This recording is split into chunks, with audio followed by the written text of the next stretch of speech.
everybody. Welcome back to another episode of ATL On Fire. I am joined by Dave Katz and our new producer, Carmen Butler. Dave, how are you doing this evening? I'm doing great. How are you? I am great. Yet again, we've got help. We're got our ducks in a row. Almost like a little professionalism has come to the podcast, Mikey Dobbs. Being saved.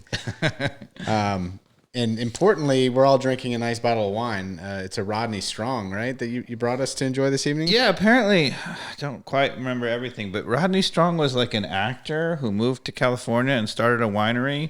And they've been making wine for a long time, and it's a classic California Cabernet, really good.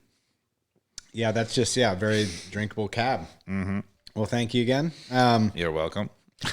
So we had a game, last night at 7:30. It was like a 7:30 kickoff. Right. We're coming to you live on Sunday night. And so yesterday was the Atlanta United-DC United game.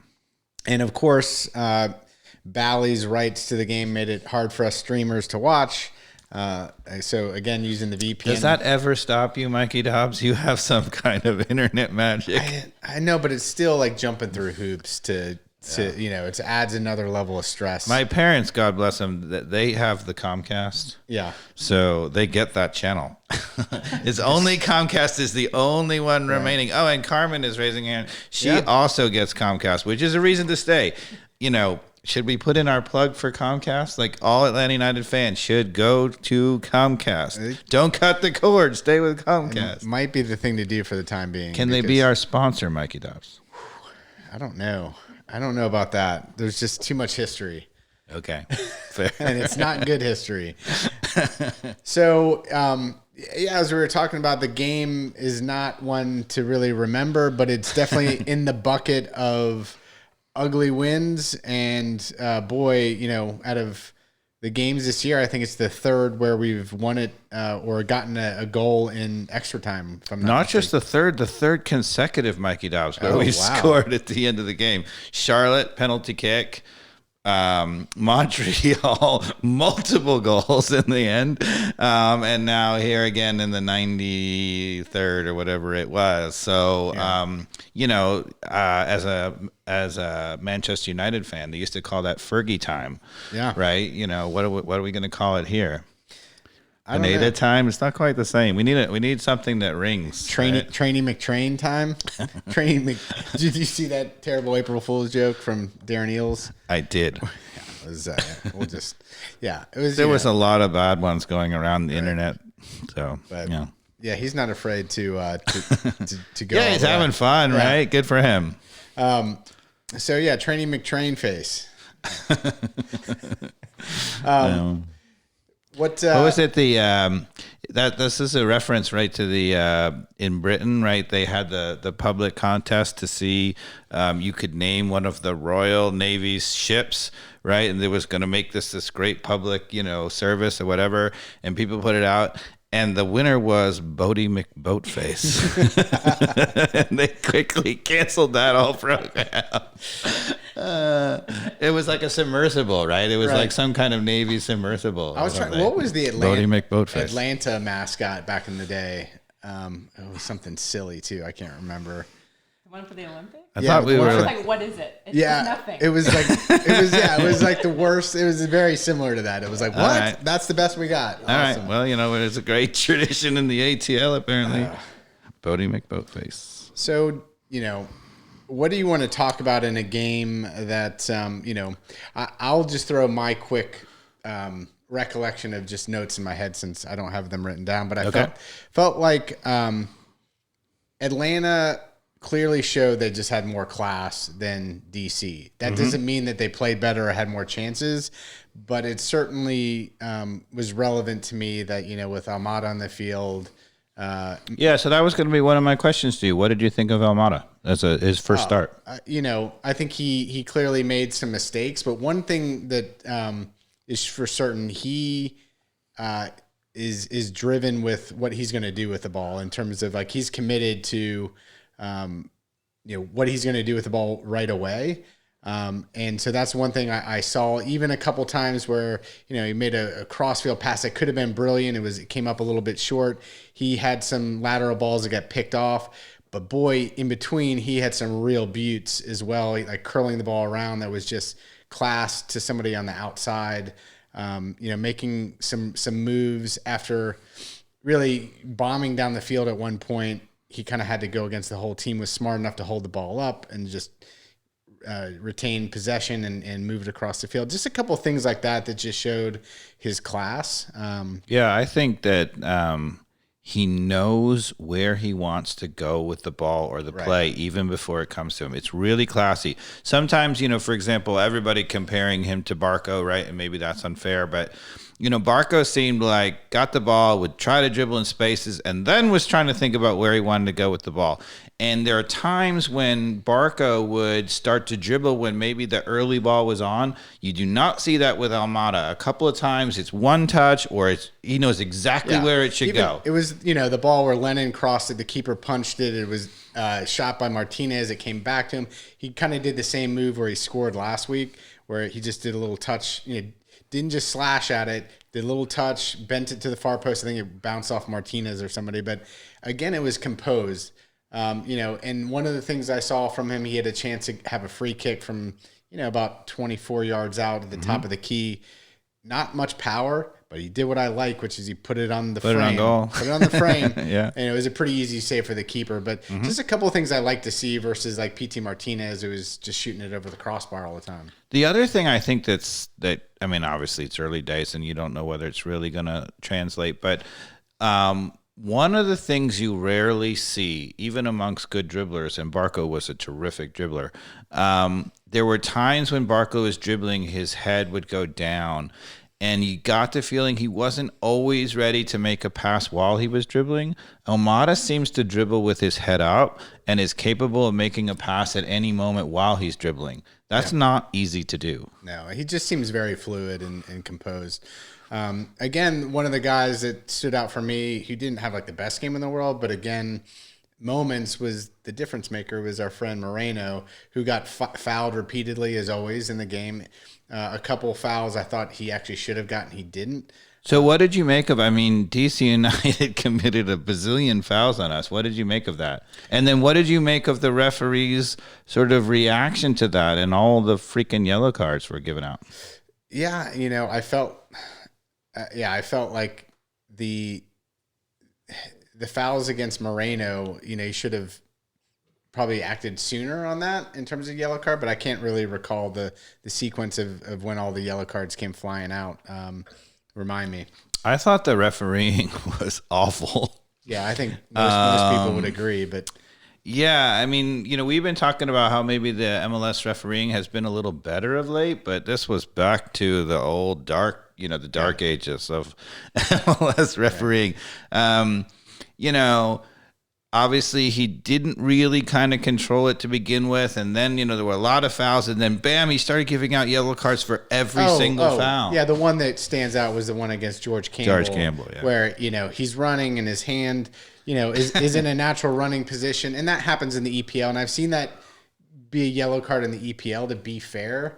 But he's just feeling his way as he's going. It didn't feel like that play was started when I can't remember his name from DC tries to tug his shirt to pull him back and prevent a counterattack. Yeah, right. So then when he's reaching out and trying to shoo him off, like at minimum it's a reaction to that crazy thing, right? And so at minimum you give him both yellow cards, and I would have been like. And it just shows, knock it off. He got brushed in the face, and it's like these players are so trained to just go down now. Well, he was one of those stupid things where the guy is all over him. He's being a gnat, and even the DC United commentators were like, this is his thing. He's always buzzing around and making a nuisance of himself, which he was. Okay, fair. But then you get swatted off, and you go down like a house of cards, right? If you're the kind of player who's going to drape yourself all over somebody, you can't be surprised when they shoo you off. Yeah. Right?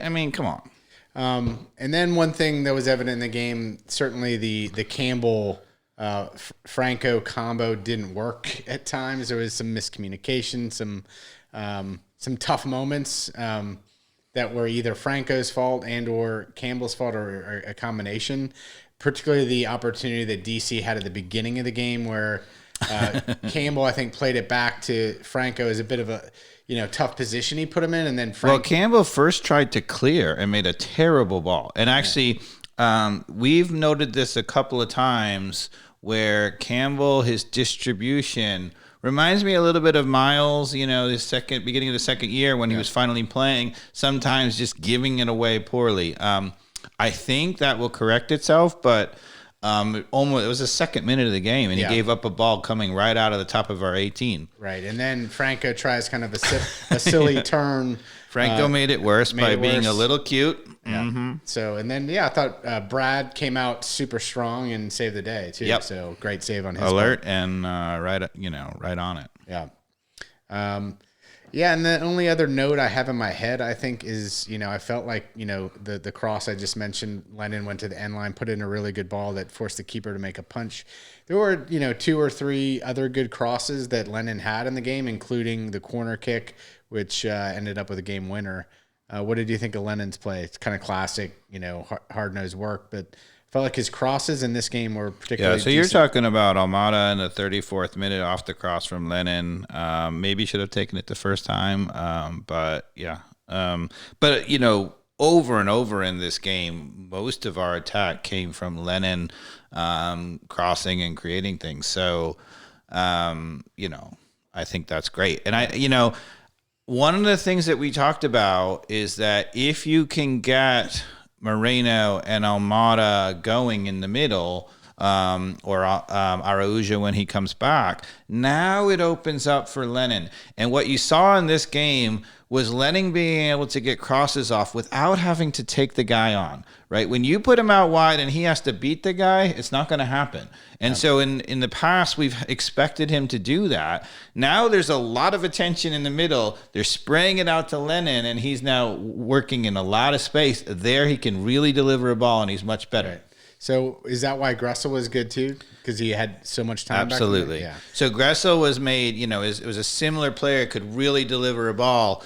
And when you had Almiron running through the middle, everybody was worried about Almiron. They were all conjugating to him. And a lot of times he would just spray it out, or we would even bypass Almiron and play it directly to Gressel. And he was just in acres of space. What did you think of Martinez's play?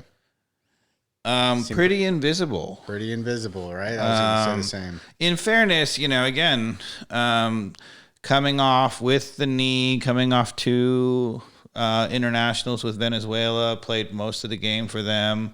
Did I expect a lot of Martinez in this game? Probably not, but still not great. He had the one header that he normally would have done better on. That was his own clear chance that I can kind of think about. So,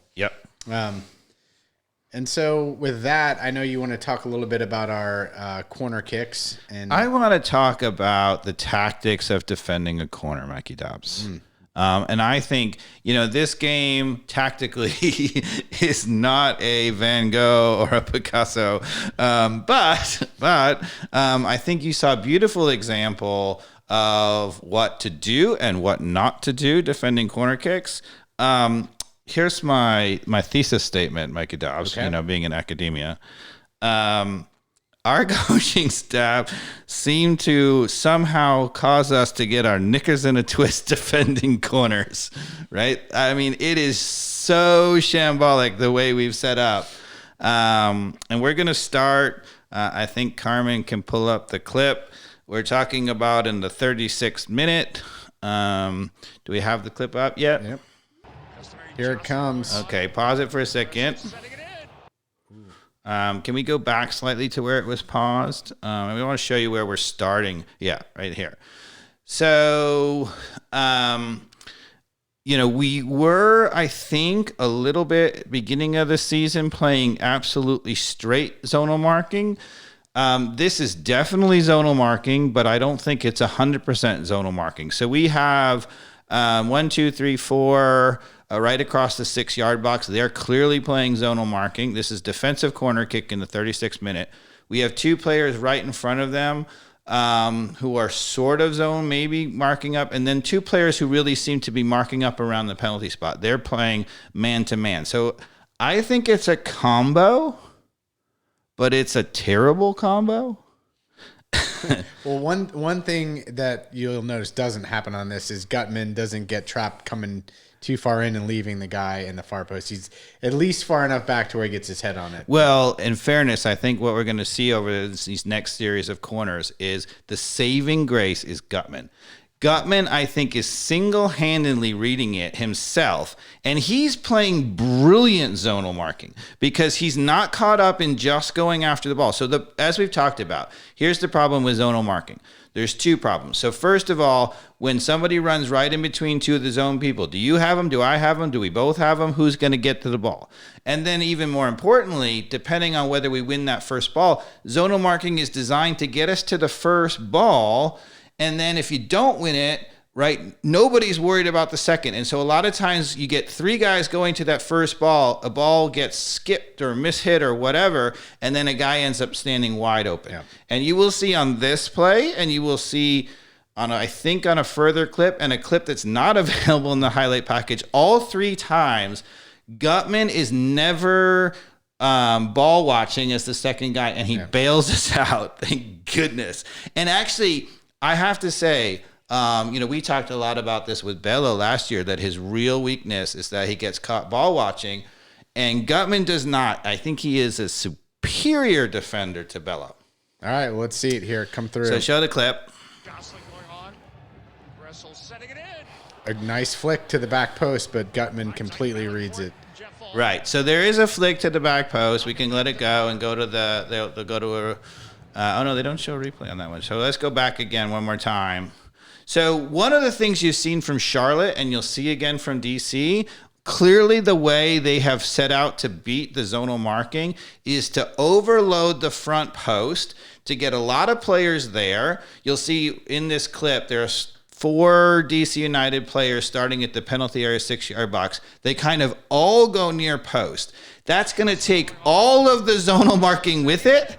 And the idea is to get a flick. It's the second ball. And zonal marking is notoriously bad. Nobody pays attention to that second ball. And often the flick comes and the guy's wide open for a tap in the back post. Charlotte tried to do it to us. We showed that clip a few weeks ago. This is what they're going to try to do it. You'll see it again. There's a beautiful flick, but Gutman is thank goodness, alert to the danger.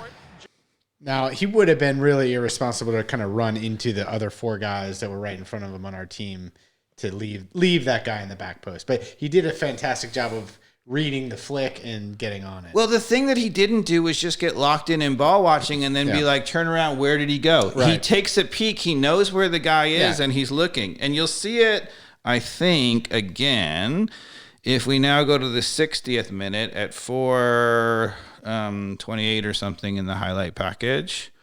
Gressel's taking the corner on the right side here, yeah? Yes. Okay. So it's zonal marking again, but now let's pause it there, right? So DC is trying a different formation. This is a stacked, right? So they've got a whole stack, but again, you can see Atlanta United, I think, is defending it the exact same way. They got the 4 players right across the 6-yard box, or even it looks like 5. Right? They actually, in this zonal marking, they have now figured out, I don't know if you remember, we talked about the New York City FC playoff game where they played short and scored on us in the playoffs. Yeah. We at least have 2 guys who are at the top of the box in this zone, and their job is to make sure that they don't do some cheeky play and get somebody wide open at the top of the box.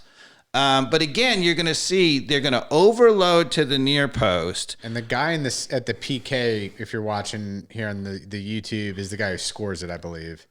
So this is not a goal. Oh, no. He gets his head on it. Sorry. Yeah. So what happens is the DC United player, even with the stacked and zonal whatever, will get in between 2 players and get a pretty clean look. But what I want you to notice is what happens to all these zonal markers. They are all going to get sucked into the ball, and Gutman is going to once again be left as the only guy who's doing it right, and he's going to be left with 2 guys, right, wide open. So play the clip. So had that been flicked, is he supposed to defend those 2 guys? Right. Right? Because you'll see in this clip, Yeah, I think who is it in the back post? Is it Franco, number 6? Yeah. So if you go back 1 second to that replay version of it. It's this. You're right. It's the same play, but this time Gutman's got 2 players.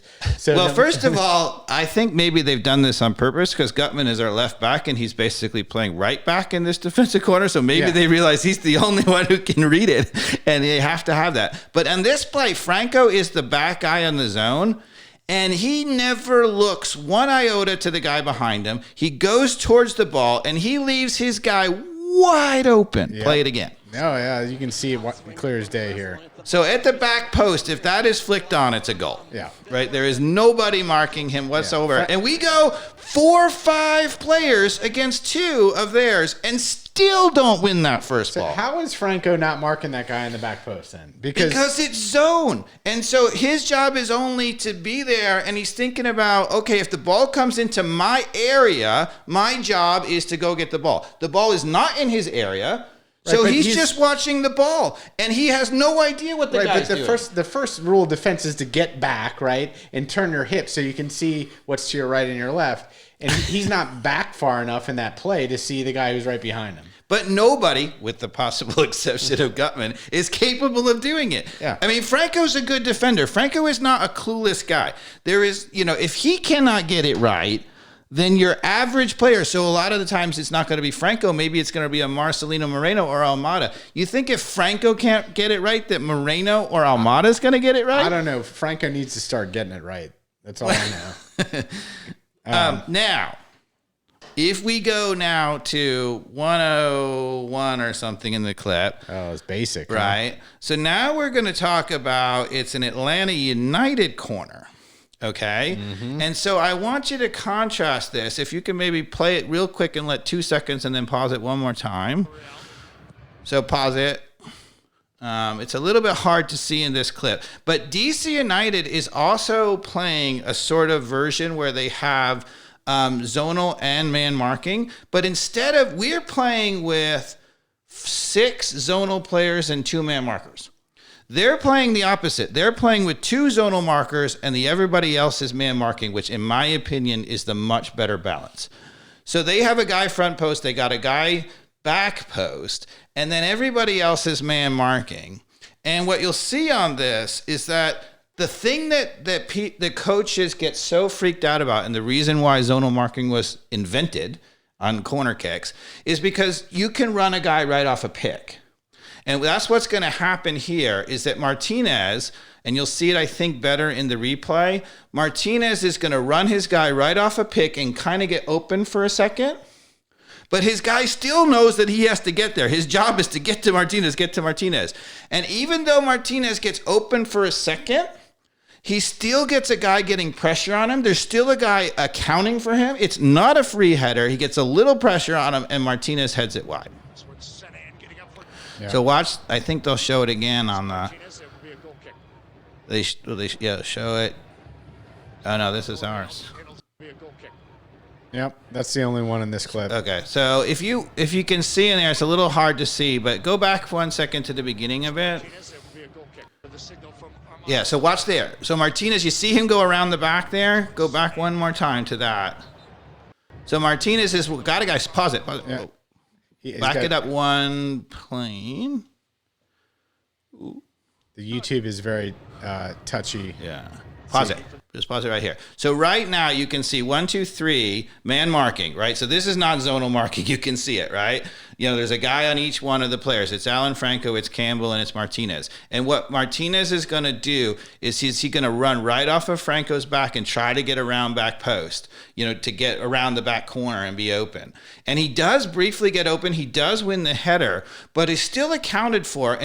And 2 DC United players will actually come to a hit. A, the guy who's trying to track him, and B, the zonal guy on the back post. Yeah.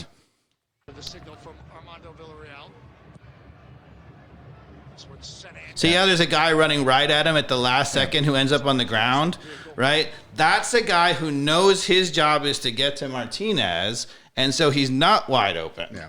So that's the whole reason to be panicked about playing man marking, and it's still better.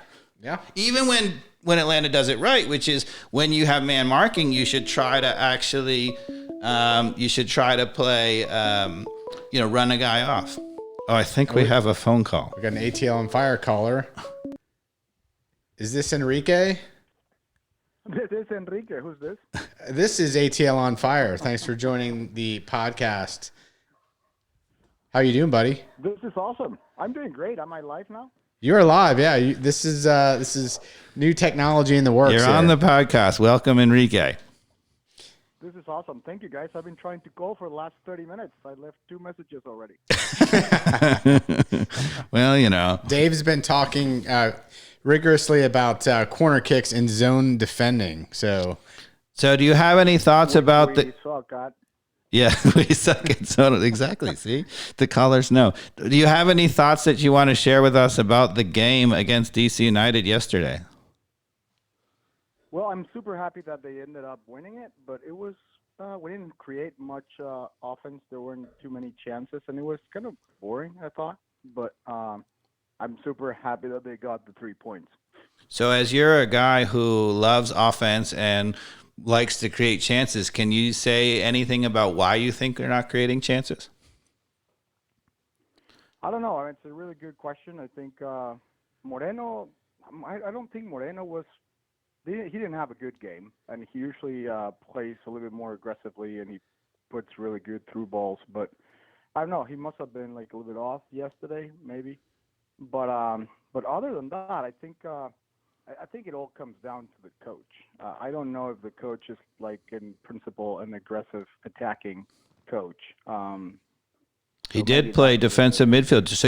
So you're a Mexico fan from years back. Do you remember Pineda as a player for El Tri? I actually don't, and I am from Mexico, but I don't remember him. Because he played defensive midfield for Mexico. He has, I don't know, 30 caps or something. Maybe that's why his mindset's a little bit more defensive than I would like them to see. Than I would like them to see play. But no, I mean, he's just starting, I guess. How many games has he actually coached now? That's a good question. So we've had 5 games this season, plus another 5 or 7 he coached at the end of last year? I think it was more like 10 or 12, 13, but yeah, 12, so he's somewhere he's getting close to 20, but still under 20. Yeah. How many games do you feel like a coach should have to settle and start kind of creating his own strategy? Dave thinks, really within 2 games that you should be able to switch at least some of the main philosophy of what you have, because it shouldn't be any sort of surprise in terms of the talent you have in the field, having done your homework. I think Dave would say, hey, if this team is going to be more attacking oriented, don't be afraid to change the formation, which is what, we've talked about on the podcast, Enrique, that we didn't see from Pineda last year, was being bold enough to make the decision to go from 5 in the back to 4 in the back, which we just felt would have made us a more offensive minded team in that setup. Yeah, no, I would totally agree with that. And then if that's the case, then 13 should be enough games for him to kind of start shifting, or I guess the answer is like he'll never shift and he'll play a little bit more defensive. But Dave has been pretty I would like him to play. Dave's been pretty complimentary the last couple podcasts of Pineda and the way he's been approaching these games, putting the right lineups in place, making the right subs. Well, he switched, interesting thing is, we were calling for it all last year. Like, why not switch to 4 in the back? We have defenders who can do it. And I think this is actually a perfect game to illustrate that point, which is you go on the road, DC United, they won their first 3 games of the year. I don't know if they're a great team, but they're a good team. They're at home. We are able with just 4 backs to go on the road. And did they have lots of chances? Not really. I mean, they had a no, not really. So if you can get away with 4 at the back, and this is what I was saying, that not only can we play with 4 in the back, but I thought even with 4 in the back, we still should have players be able to get forward and create. And Lennon was playing right back in this game in a 4. We didn't give up many chances, and he still got forward with lots of crosses.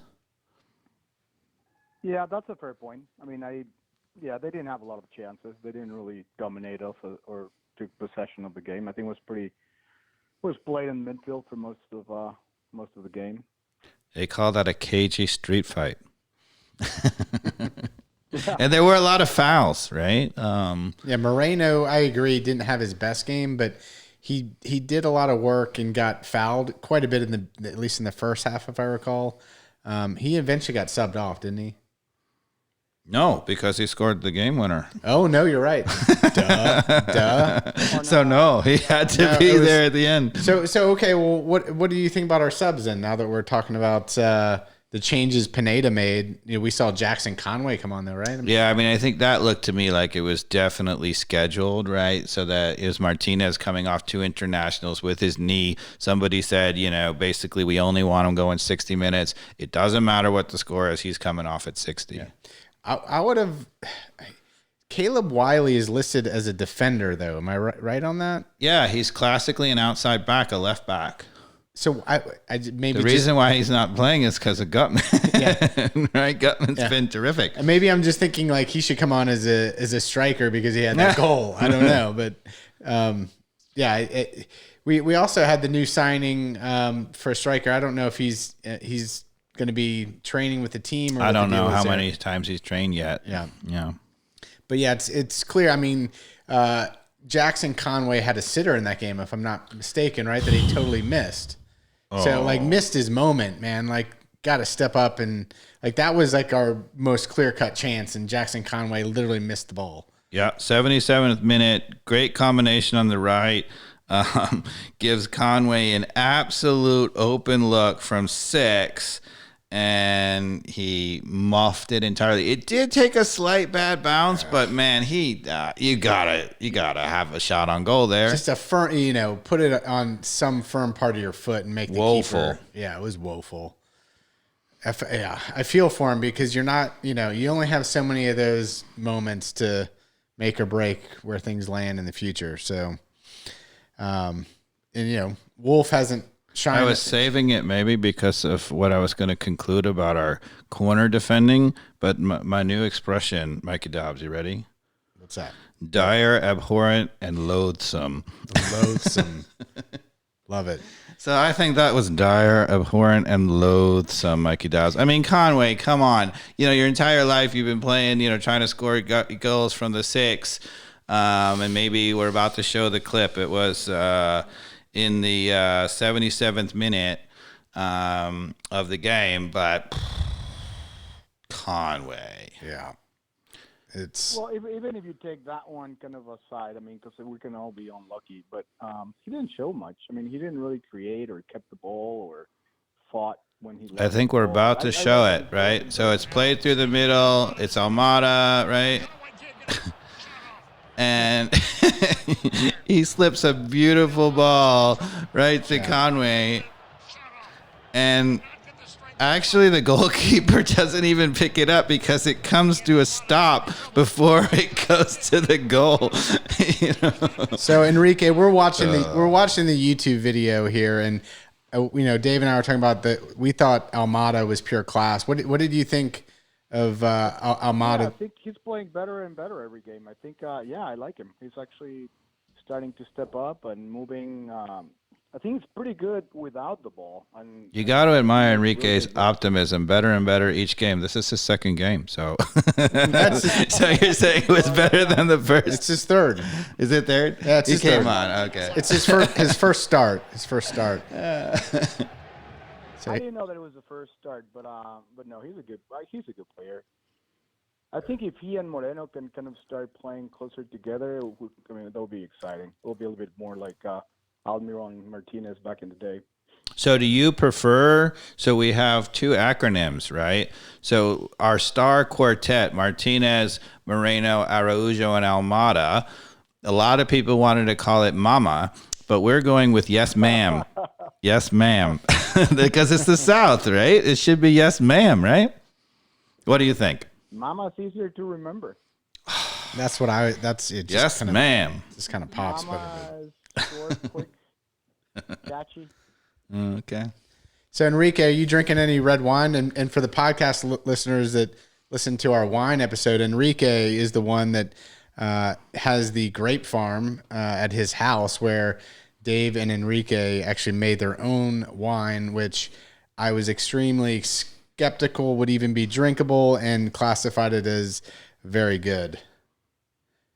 So, and Mikey Dubs, we all wear. Enrique, you want to comment about the vineyard and growing it? You have any tips out there for the amateur vineyard makers? Tips out there? Well, not so much in terms of tips, but today I actually worked a little bit on it, and I actually fertilized it. Okay. 10-10-10 product. 10-10-10, nice. I do once a year, and I kind of kept track of when I did it last year, and it was about the 20th of April. So now I'm actually doing it a couple of weeks before for no kind of particular purpose other than I had nothing else to do today and I wanted to go out. So, but we'll see. We'll see if like fertilizing a little bit earlier before the flowers or blooms might actually give us better yield. I think record keeping is really important in the vineyard, right? Yes, absolutely. I mean, not that I do an amazing job at it, but yes, because at the end of the day for me, and this is something that I think Dave approaches it like slightly differently. For me, it's all about testing and trying new things and trial and error. And so I'm all in favor of just doing whatever different from last year, just so we can keep learning. Well, this is kind of like coaching, right? You know, a little bit, you know, it's not quite working. You try this, you try that. What do you think, Mikey Dobbs?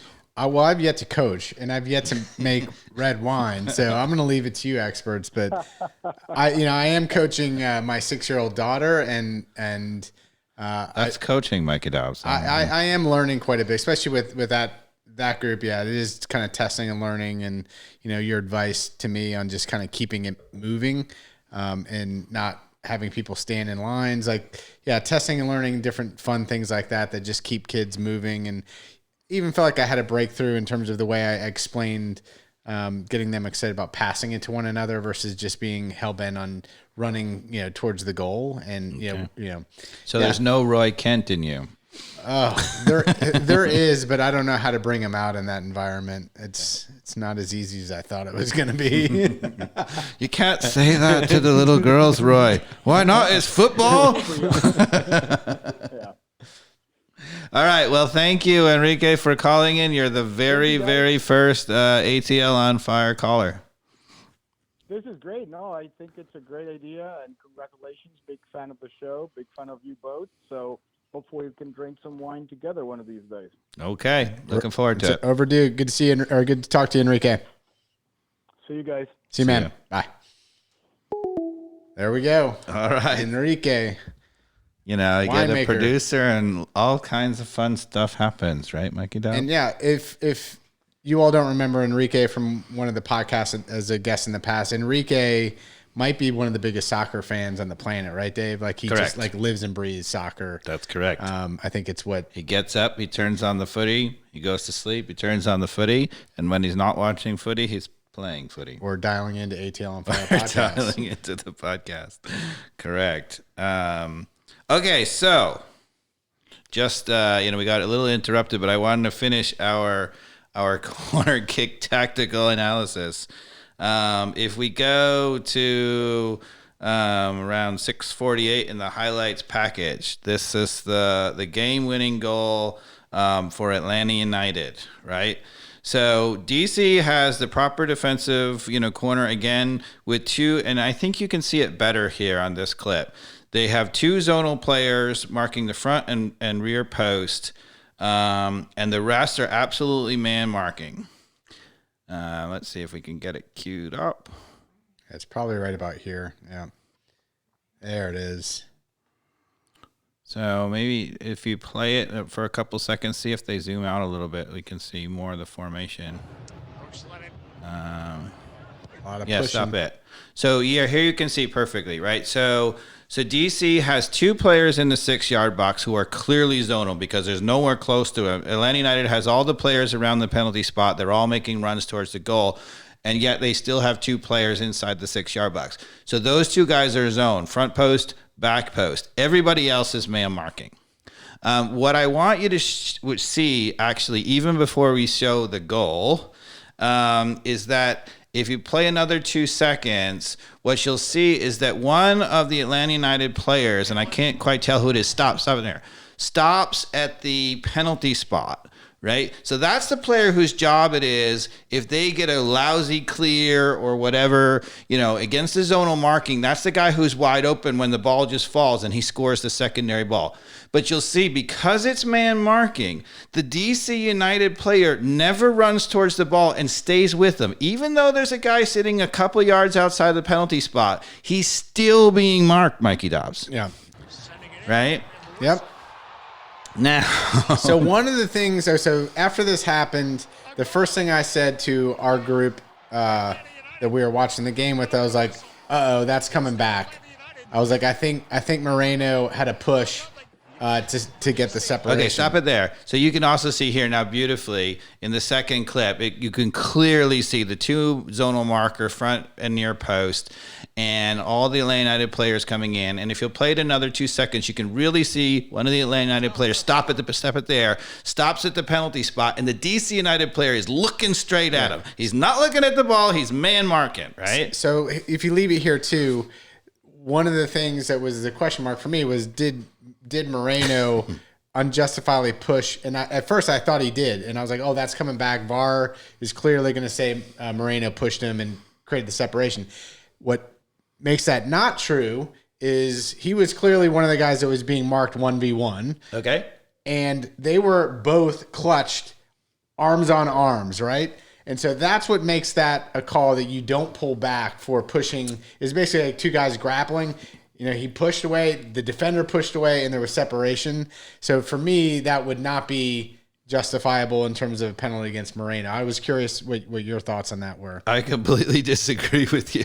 It is absolutely a penalty. It's absolutely a foul, right? Yeah. So Moreno takes two hands and shove it, and that's going to cause three things. Here's my take on it. He single-handedly beats this perfect marking system with an illegal foul, right? So this is going to take away three players. So first, the guy who's supposed to be marking him can't mark him anymore because he shoved him with two hands. No, right? but wait. Watch it again closely. That was my first reaction. We'll get to it again. My first reaction too. But Brad Smith also had his hands out too. But if you'll go back, it actually defeats two other players on it. This is the genius of Moreno. By shoving the guy, he not only gets himself wide open, but the second thing that happens is the guy who's marking at the near post, right, he puts his arm up. And it's not clear to me that he's putting his arm up and saying, look, that guy was fouled, or whether he's trying to get out of the way of the ball. But either way, he got distracted by the foul at the front post. And the third thing that happened is the goalkeeper, Hamid, who's clearly thought that guy was going to clear it. And so when that guy gets distracted, he doesn't make an easy clearance. The goalkeeper never moves, and he could have come over and made that save, and it just trickles in. So Moreno has beaten three players with one foul. So all goals are reviewed by VAR. Why do you think MLS, who's classic for calling this back and giving the foul, why did they not reward that as a foul? I believe it's because the other player had his hands up, equal to Moreno, even though Moreno had a better push off. That both had their hands up and were pushing off. So if the I think it's because the refereeing is terrible in the I think you're wrong. I really do. I after watching this, again, my first gut reaction was that's a clear push off by Moreno. Doug Roberson tweeted about it, and he got roasted by all the Atlanta United fans. So I think it's a good topic. Yeah. He very much felt like, watch it again. It should be a penalty. The only reason I get what you're saying. So when there's a lot of handbags that tell at 6 paces, right? That's what's all the wrestling that goes on. They kind of just say, well, if you guys are all going to wrestle, as a defender, if you're choosing to have your hands up like that, which is what he had clutched with Moreno decides to create separation and wins that battle. Then as a defender, you put yourself in a bad situation because you shouldn't get the call with basically being in a wrestling grappling move. At some point, you're going to have to separate, and your hands are going to be up in the air. And so Moreno did what he had to do. But one thing I'll say about it, so first of all, even when he shoves him with two hands, he still doesn't get a running header at it, right? It's still, and that's why the header really doesn't have a lot of power. Right. And then the second thing you'll notice about the marking that it's really, really good is that even though he heads it back towards the front post and there's an Atlanta United player standing at the front post, That guy hasn't been left wide open, which he would have been in a zonal marking system, right? There's 2 guys marking him up. So all the things that had to happen on that corner is, A, he had to get away with a foul. You know, if you're DC United coach, you're like, A, he had to get away with a foul. He still doesn't have any momentum. He's got to get a header right on the corner, right? We still have it marked up at the front post. You figure... Yeah, how many times are you going to give up that goal? I don't know how that went in. Yeah, the keeper just got so screened on that he was just so late to react, and really he should have made the save too. But all right, so that's the game, right? I mean, I want to say the moral of the story is the better coached defensive system on the corner kicks, which was clearly DC United, gave up the game-winning goal, right? So the moral of the story is don't be a good coach, right? I mean, they have everything right. They have absolutely right. They've got it zoned with just a couple of guys. They've got it man marked. We clearly showed in multiple cases that no matter what happens, they still got the guys marked up. Doesn't matter the guy who checks the run at the penalty spot. Doesn't matter the secondary one. And if you compare that to Atlanta United, where the guys were wide open all the time, we're gonna lose much. And I don't know if you watched the Man United Leicester game this weekend. Did not. I watched the Wolves win 2-1 against Villa. So Leicester, God bless him, right? Rodgers, the coach, who's a stubborn as heck Irish, Scottish guy. I don't know if he's Irish or Scottish, but one of the two. And he's stubborn as heck.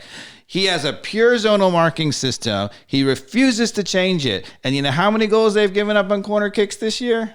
Tell me. Take a guess. Goose egg. 12. Oh, man. 12. They've given up 12 goals on corner kicks, and he still won't change the system, right? No. So talk about, here's my conclusion. Dire, abhorrent, and loathsome. So, Dave, after tonight, in the last podcast, you said you didn't necessarily disagree with zone marking on a corner kick, but it definitely feels like you want the blend to be much more 1v1. Well, what I was going to say is if you're Atlanta United coaching staff and you look at the DC and you're like, that's our system. Because Martinez at the front post, which is what he used to do for Tata, really good at attacking the ball. Clearly the only guy who can play zone successfully and not get ball watching, Gutman, he should be the zone at the back post. Everybody else man mark, and we will not give up goals on corners. Do you hear that, Atlanta United staff? That's direct from Dave Katz. Put it in motion. So that's it. That's another nice win. We're 3-1-1. We're third in the table now. We've got Charlotte next. I'm going to be on a cruise ship. I might be able to watch it. I don't know. Can I talk about 2 more things in the game? As long as it's not about corner kicks or zone marking. I'll let you talk about something else. Zone marking. But it's another clip, actually, that we can do. This is because the game is shambolic, dear podcast listeners, we have a chance to actually go through some tactical analysis because there's really nothing on the game to talk about, Mikey Dobbs. But besides the great goal. But we could talk about the U.S. Cup draw. We're going to get to that. Come on. We're going to talk about it all. So if you go to 2:33 or 2:32 in the highlights, 35th minute, right here, it's perfect. So Carmen's got it paused. So we're in the attacking third. There's 2 players forward. So in this clip, just to set the stage for those of you not on YouTube, we're attacking DC United down the right side. Moreno is running up the right side and is actually in this right moment is actually just sort of cutting back to run back. And Lennon has gone inside of him in the middle. So those guys are both forward. Yep. Okay. So, if you talk about why we used to play 5 in the back, it's because coaches don't like to have open players, right? So in a 4 in the back, when you have Lennon going forward and Mulroney is also forward, which is going to happen when you're attacking down the right side, what has to happen is one of the center backs has to cheat out there if there's a guy still out there. You can't stay central. Because if you stay central, what's going to happen is when they play to the wide open guy who was vacated, when Lennon vacated that position, then you're coming out and 2 things are going to happen. Either they're going to beat you with one simple pass or you're going to have to dive in and get beaten.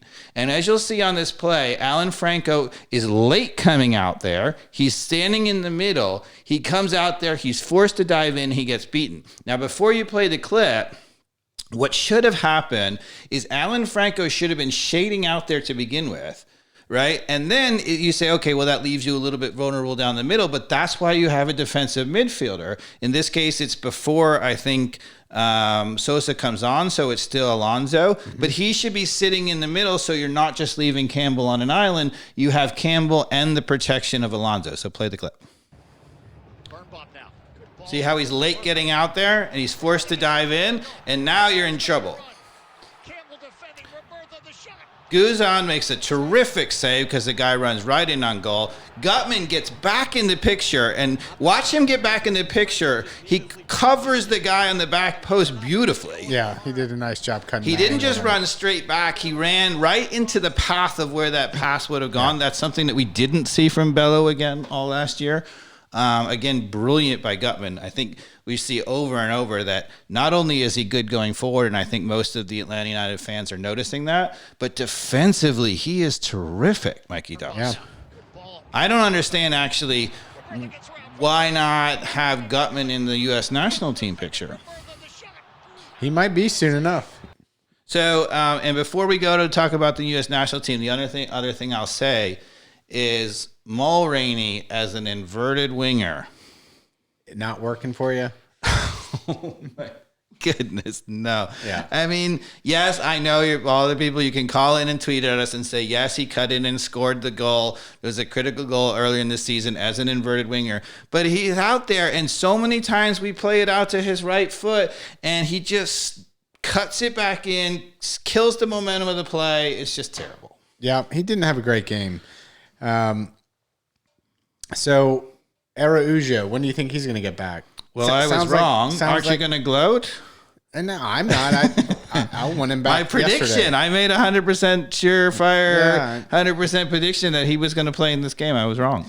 No, I think... I mean, it was a total guess because they don't give us squat information, right? No, I read an article. Pineda said they're not going to rush him back. And so that sounds to me like in 2 weeks, we'll see him get some minutes maybe at best, if not 3 weeks.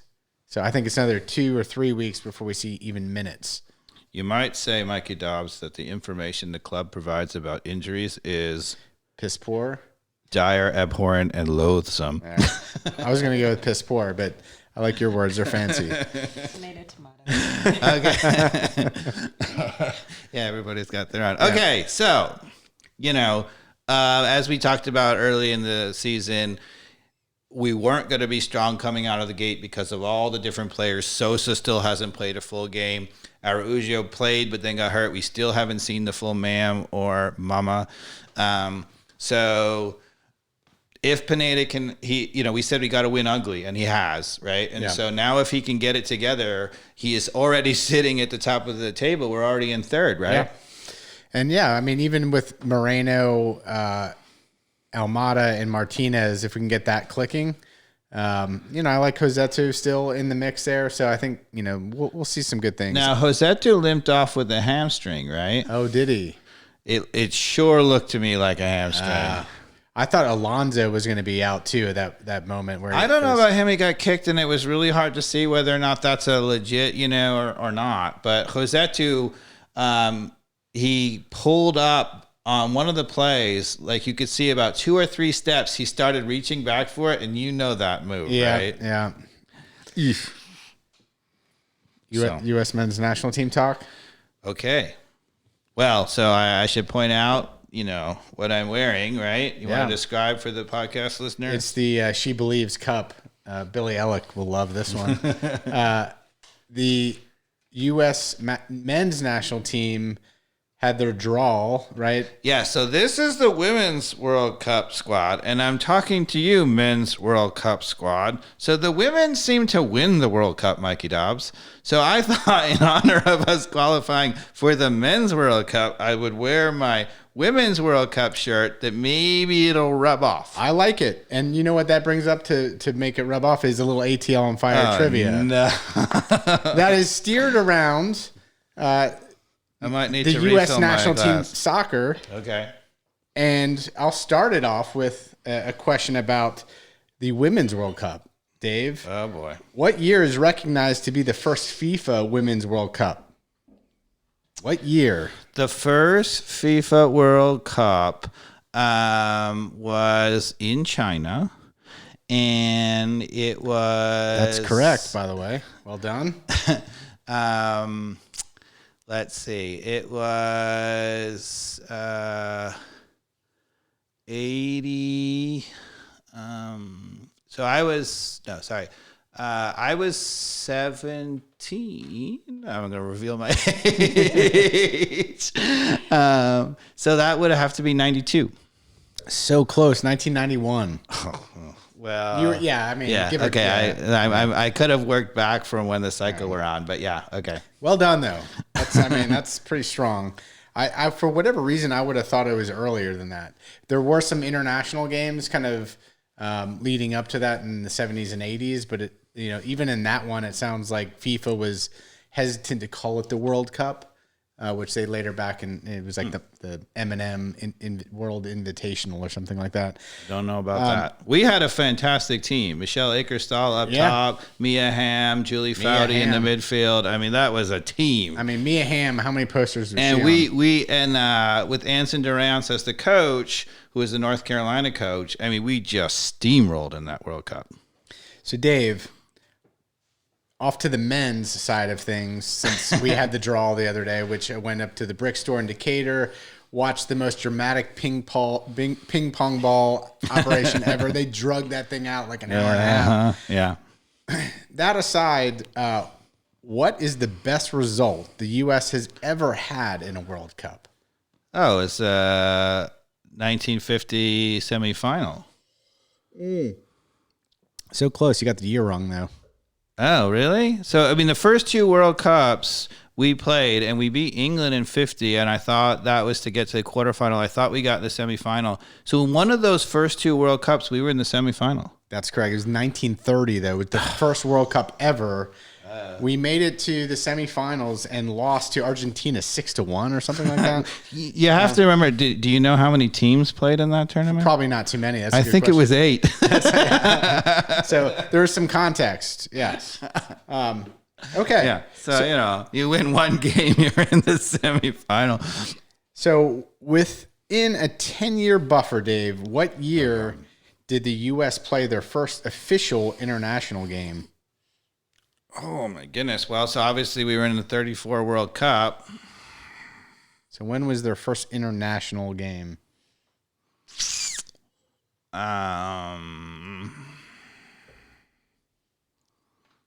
Let's go with...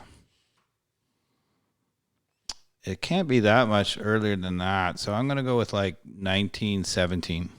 1 year off, 1916, we played Sweden in Stockholm. What? Yeah, the U.S. won 3-2. Close. Yeah, which only counts in what, horseshoes and hand grenades. That's right. That's not a good topic right now, though. No. In 1994, Dave, having automatically qualified for the World Cup within the USA. We had a 1-1 draw against Switzerland. The match was played in the first ever blank in Detroit. It was the first ever indoor game because it was in the dome. Nailed it. Yeah, and they had to, it was still played on grass. They wouldn't let them play on turf.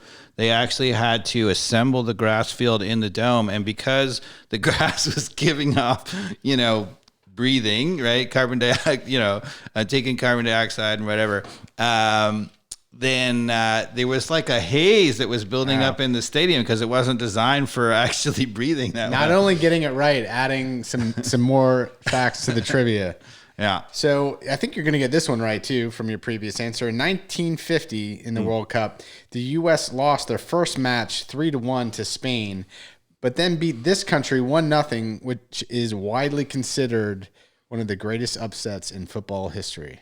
England. And the captain of that team, Harry Keogh, so my college coach was Ty Keogh, his son, who was also a terrific player. And I had many conversations with Harry Keogh about that game. Okay. And as the captain, he said that, when they scored, it was pretty early in that match. It was something like 30th minute.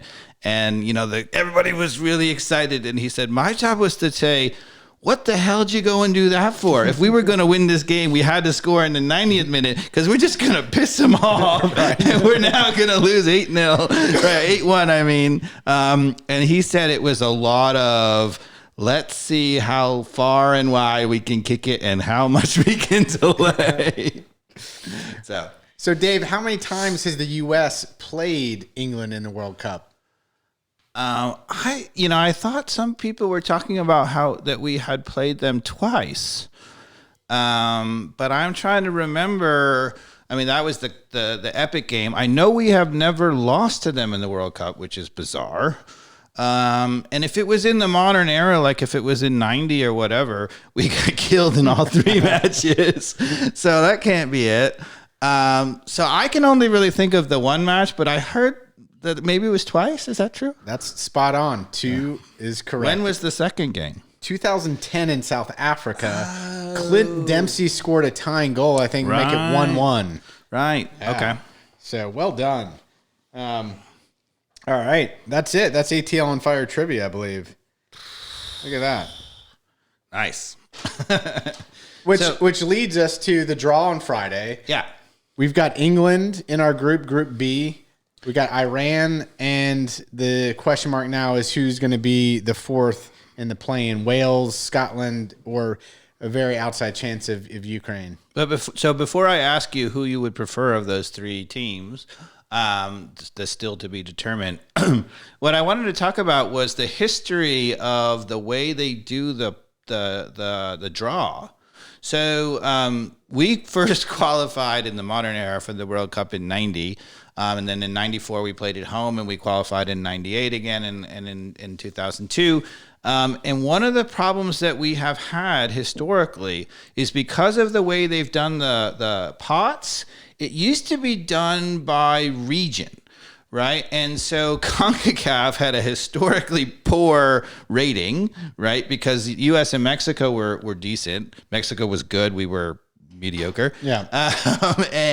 But because it was based on the whole rating, Trinidad would lose to England. They always played England a lot because they had this ties, historically. And then, FIFA would build in the pots based on that. Okay. So what happened was, just like now, there were 4 pots, pot 1, 2, 3, and 4. And the U.S. and Mexico, in all of those intervening years, we're talking 98, 2002, 2006, right? We were in pot 3. There was no way to get out of pot 3. The only way FIFA said we could get out of pot 3 is if we became ranked, I think it was in the top 8 in the world, or top 4 maybe, then we would have gotten a seed and moved into the top pot. But this was, there were a couple of times when the U.S. was ranked, or Mexico was ranked, in the teens, 12, 13, 14, whatever. And we were still in pot 3. And because we were in pot 3, we were almost guaranteed to be in the group of death because, one, we're all the seeds, Brazil, Germany, whatever. And then pot 2 was all the best teams from Europe and South America. We're talking about, Portugal, and we're talking about, Uruguay, right? Great size. Right. And on top of that, they tried to avoid having too many from the same group. So UEFA couldn't play UEFA, Europe couldn't play Europe, and South America couldn't play South America. So we were almost guaranteed to have 1 seed from either Europe or South America, 1 second place team from the opposite, and we were going to be the 3rd place in that group. It was almost guaranteed that we were going to be in the group of death. So what do you think of our Group B positioning? So we this year, finally, for the first time, they got rid of that and said, okay, it's based on you. They actually did it in the last World Cup, but we didn't qualify for the last World Cup. So, well, it didn't matter. But in this World Cup and last World Cup, they got rid of that. And so now Mexico and the U.S. were actually in pot 2. And we actually came really close to making pot 1, believe it or not. But anyway, pot 2 is all that's needed because as soon as you're in pot 2, you get one of the top seeds, which of course you're always going to have some good team in the group. But you get a lousy pot 3 and pot 4, right? Yeah. So we were almost now safe from being in a group of death. And one of the things you'll notice across the entire World Cup draw is that in this World Cup draw, there isn't a group of death. And it's because they fixed the dang pots. Yeah, that's right. As soon as it was over, our first comment was, I don't really see a group of death. And if I had to pick a group of death, ironically, it's with Group A, because you never really want the host nation, which another little piece of trivia, the only team to never make it out, the only host nation that never make it out of the group stages. I know. Go. South Africa. Nailed it. 2010, South Africa. That's the only time that a nation has not made it out of their group stage. So you don't want Qatar, if stats mean anything.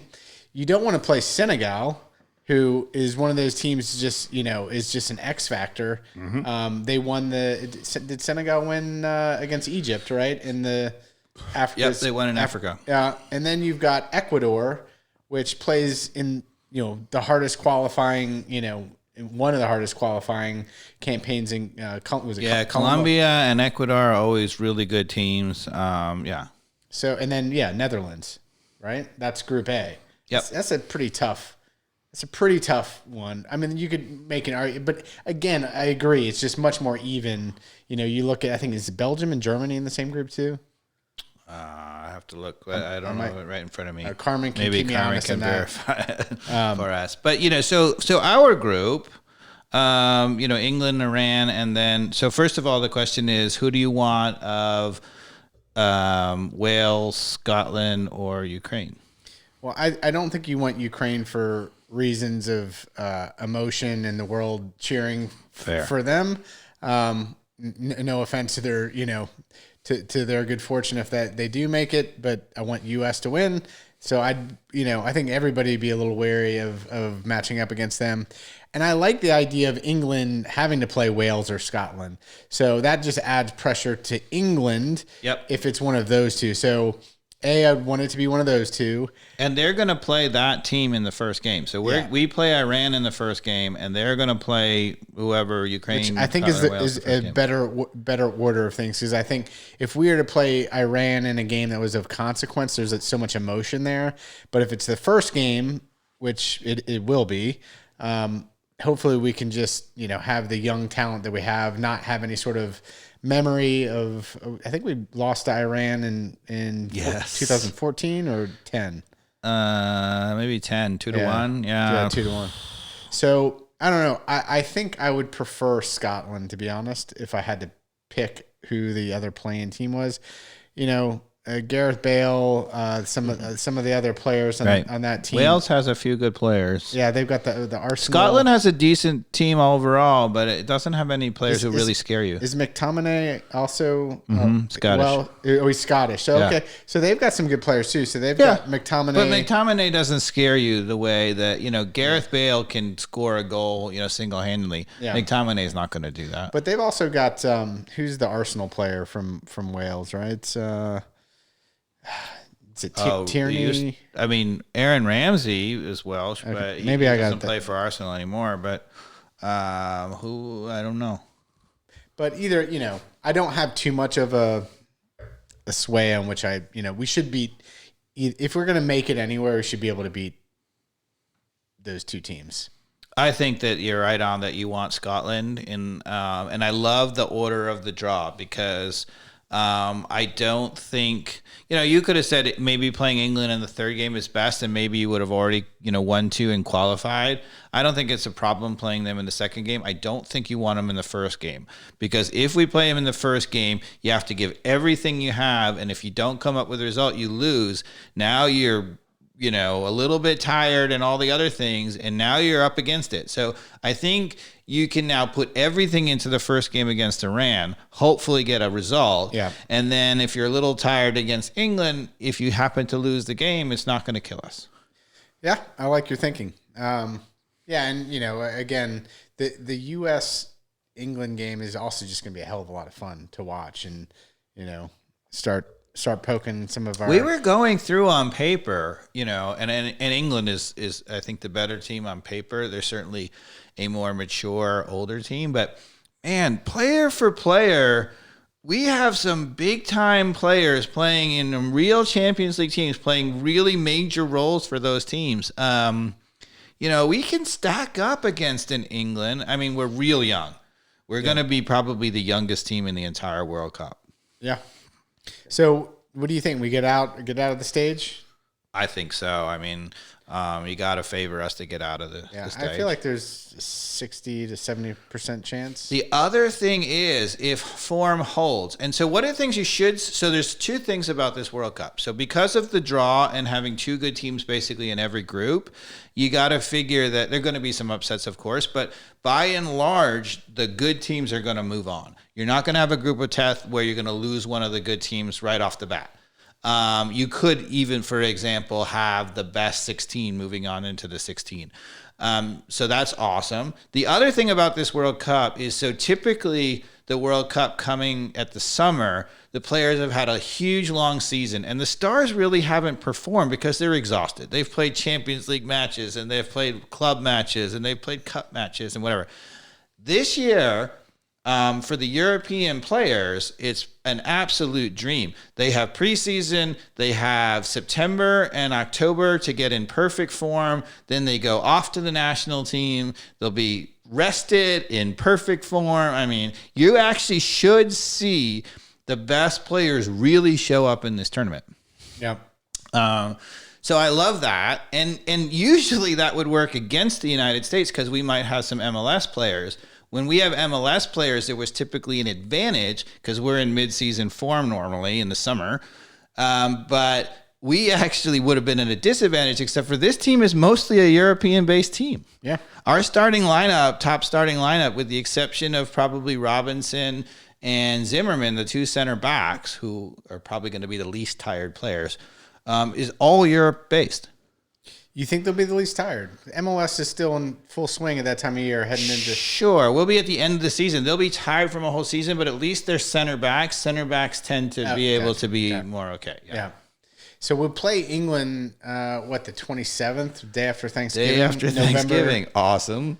That's gonna be awesome. You got your turkey left over as you set it up. Let's go. It feels like we got some mojo. We got some mojo in that one. Yeah, I mean, we play our first game earlier that week, and then we play England the day after Thanksgiving. Yeah. So does it get any better than that, Mikey? No, I mean, it's gonna be a lot of fun. And we can go after that team. I'm not saying we're going to win or anything, but we can go after that team, and we're good. Because England's confident about that group. They're at least going to pose like they love it, but I don't think they are going to love it with the U.S. and say Scotland. Yeah, it's a bloodbath, grudge match with either Wales or Scotland, probably. And I don't think anyone wants to play Iran either, particularly just because they're in kind of their own region, the climate. I think they're going to be, certainly comfortable in that setting. So, they'll have a little bit of an edge with that. Well, the other thing you're going to see is not only do you have not the players coming off a long season, but each of these stadiums is air conditioned. It's all going to be 70 degrees or 60 or whatever they set the thermostat to.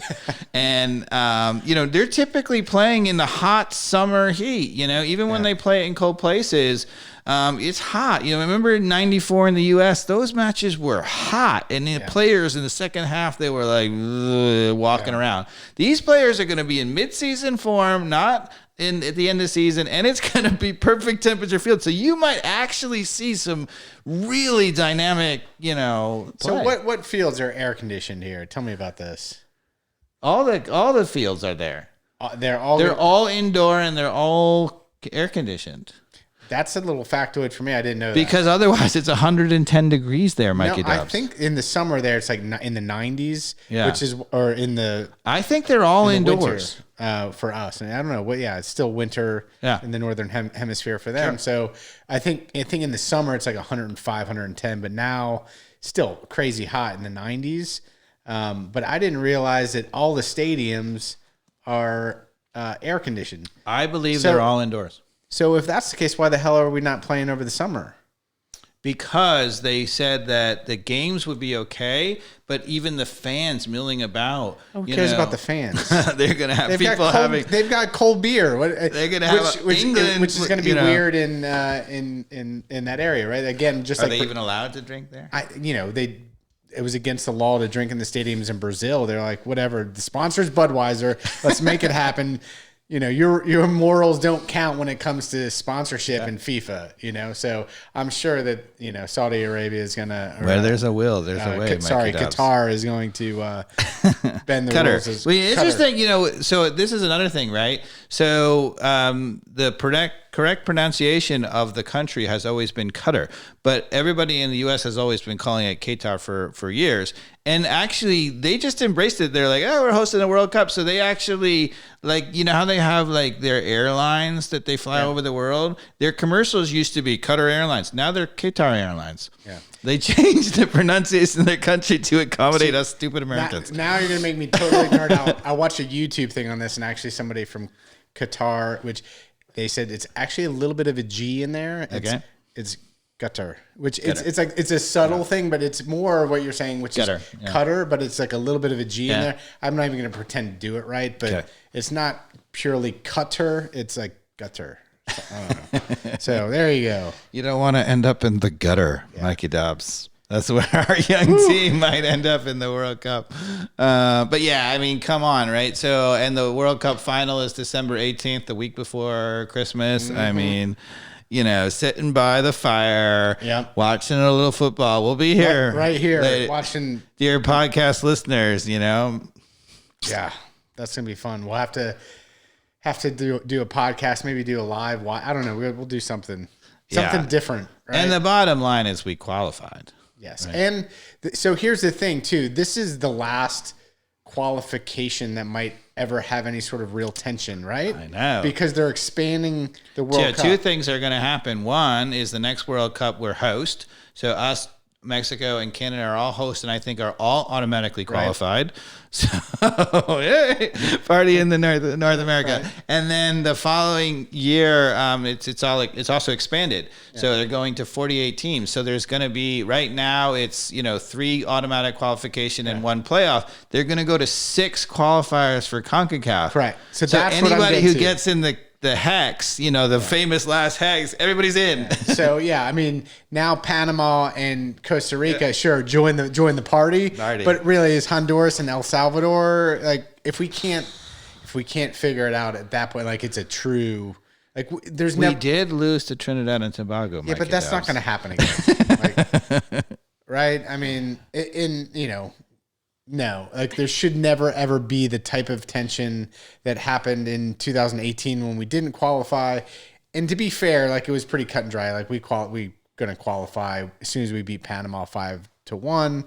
The Costa Rica game was just, a matter of time, even though I was still screaming at the TV because it's Costa Rica and we should do better. They played their second team. How do we not? What do you think that says about Berhalter? Well, I don't know what he told the team, but they certainly didn't play the way that I would have, which was like they were overly on the front foot in that game when what they should have done is just sucked Costa Rica in. They were, they weren't pressing, and we could have just kept passing the ball back a little bit instead of trying to push it forward and just be a little more patient is what we should have been in that game. A little more patient and let Costa Rica step up and get themselves out of position and then go. And there was just too many times where we were just pushing the agenda where it didn't need to be pushed, in my opinion, where you could have just played a very possession-based game and sucked Costa Rica in. That's my opinion. I'm going to disagree with you. I mean, I would have just gone to steamroll their second team and said, look, let's get on the front foot. But the problem is Berhalter on the front foot, we don't have any clue about what to do, right? So on the front foot for us just means, people have the license to go forward and we're trying to get forward and it's frantic or whatever, but there's no method to our madness, Mikey Dobbs. There's no consistent movement. There's no, we play with that front 3, right? And there's no movement to it, right? No. It's not dynamic whatsoever. right? And, Weston McKinney by himself adds a dynamic to it that doesn't exist when Berhalter is coaching anybody Reyna else. sure as hell adds a Yeah, we have some players who will do it, but the coaching, there's no way that we go about attacking teams. It's just like, okay, we have a decent formation for that team. And in fairness to Berhalter, it was totally shambolic at the beginning. We talked about it so many times, the lineup. Tyler Adams playing in the road in that first away game on right back, right? I mean, if anything you're going to do in that game is keep the heart and soul and the team in the middle of the field, and he played him at right back, people, right? So, I mean, it was terrible. So he's fixed that. Yeah. We don't have any horrible. You don't see the lineup and go, what the? We don't have any more of this. Remember, we had in those early games, he made like 5 subs at halftime to fix the formation. I mean, it was just terrible. We don't have that. But we still don't have an idea about how we're going to play. I don't think they have an identity. They have good players. They have a decent tactical system for those things, but they don't have a way of playing. Well, because, I mean, partly due to his credit, right? We had a lot of squad rotation. Yes, I think he's done a good job with keeping players happy and rotating the squad. So with that, do you think he's going to now start to, obviously in the World Cup, you got to have your stable, like here's the guys, right? So Sure. I think if we can get to that with a healthy squad, hopefully Weston McKennie's back.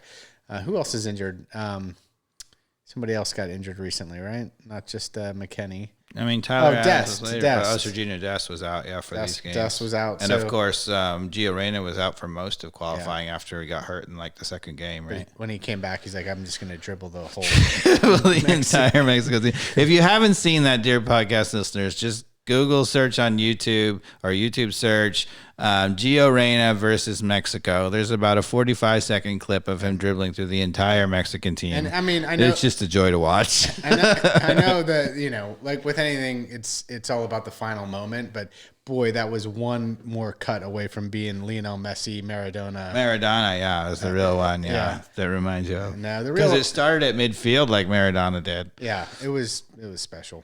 Yeah. The one thing I want to say though is that what worries me again about Berhalter, right, is he says, our team is all kind of set. The problem is that the problem that we have is we got to get one of the real strikers really going. He's like, Pepe's got to hit his stride, or Sargent's got to hit his stride, or P-Fox got to hit his stride, or whatever. He definitely didn't hit his stride. He missed that sitter. But Mikey Dobbs, why? Why? There's no imagination. Why do we need an American style, super big, not that, great skillful, not a lot of movement, center, classic target man? Why not play with Pulisic in the middle as the false 9 and Weah and Gio Reyna on his 2 sides and say, take that movement, see if you can stay with all 3, get them interchanging. I don't hate that at all. Like, there's no imagination. He's like, a striker has to be this. First off, I like that because, I mean, Tim Weah is still just, day by day going to try to challenge for his dad's legacy. He's getting better and better. Just getting better and better.